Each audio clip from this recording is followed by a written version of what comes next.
चंद्रशेखर भाई जंतर मंतर से दिल्ली पे कैसे दहाड़ रहे हैं और यूजीसी के मामले पे क्या बोल रहे हैं,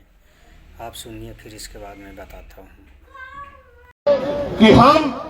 सीना तान के कमजोर वर्गों के साथ खड़े हैं और हम अपने बच्चों की आने वाली जो है हमारी पीढ़ियां हैं उनके ऊपर किसी भी तरह का हमला बर्दाश्त नहीं करें। तो मैं और आप सब लोग दोनों हाथ उठा के दिल्ली की पूरी टीम को धन्यवाद करें कि उन्होंने ये हौसला जुटाया, उन्होंने ये हिम्मत जुटाई, उन्होंने हमें शक्ति दी, उन्होंने वैचारिक मजबूती को समझा और असल में उन्होंने सबसे बड़े दुख को समझा कि बहन पायल, भाई रोहित, बहन डेल्टा और तमाम हमारे बेटे बेटियों की जो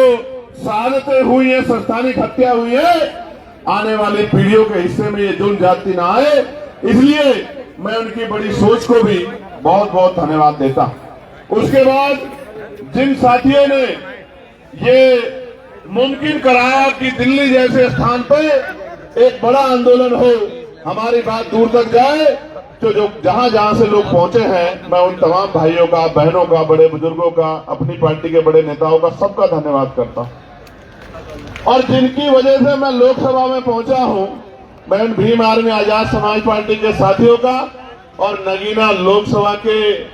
समझदार लोगों का, नगीना लोकसभा बिजनौर जिले के साथियों का बहुत बहुत धन्यवाद करता हूं। प्यारे साथियों, इस आंदोलन की जरूरत क्यों पड़ी? क्योंकि लोकतंत्र में अगर आप अपने ऊपर होने वाले अन्याय के विरोध में आवाज नहीं उठाते तो ये मान लीजिए कि ये आपके ऊपर मुस्तैद कर दिया जाता है, आपके ऊपर थोप दिया जाता है कि आप इस बात को स्वीकार करते हैं। प्यारे साथियों, आप याद करके देखिए, इस देश में हमें कुछ भी मांगने से नहीं मिला।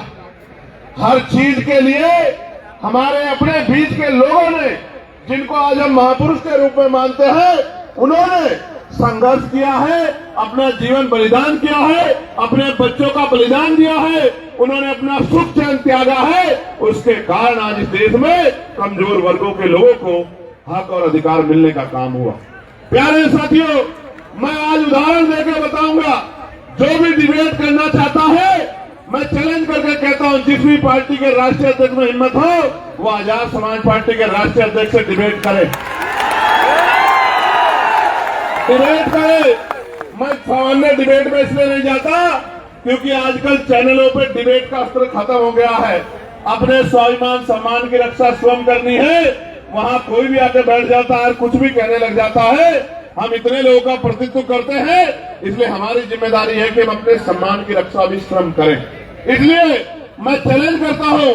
कि जिनका भी प्रतिनिधित्व लोकसभा में है, उस पार्टी का कोई भी राष्ट्रीय अध्यक्ष यूजीसी के विषय पे हमसे डिबेट करे और जो कमजोर वर्गों के विषय पे डिबेट करे, मुसलमानों के विषय में डिबेट करे, ईसाइयों के विषय में डिबेट करे, सिखों के विषय में डिबेट करे, बौद्धिस्टों के विषय में डिबेट करे, कर्मचारियों के विषय में डिबेट करे, किसानों के विषय में डिबेट करे, दलितों पिछड़ों के हक अधिकारों के विषय में डिबेट करे, तो हम उनको जवाब देके बताएंगे कि हम जमीन से आए हैं, किसी नेता के पोते, बेटे, पोती, बेटी नहीं है। हमें जमीन का पता है कि आज हालात क्या हैं और लंबे समय से हालात क्या थे। प्यारे साथियों, बड़े गौर से सुनो, नारे तो आप लगा रहे हैं तो बहुत दिनों से, लेकिन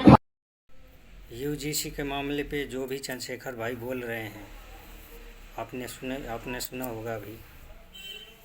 आगे क्या होगा क्या नहीं होगा कुछ पता नहीं है, लेकिन इससे तो पता है कि हमारा बहुजन समाज एक हो रहा है। आपको ये वीडियो कैसी लगी कमेंट करके ज़रूर बताना। जय भीम, नमो बुद्धाय।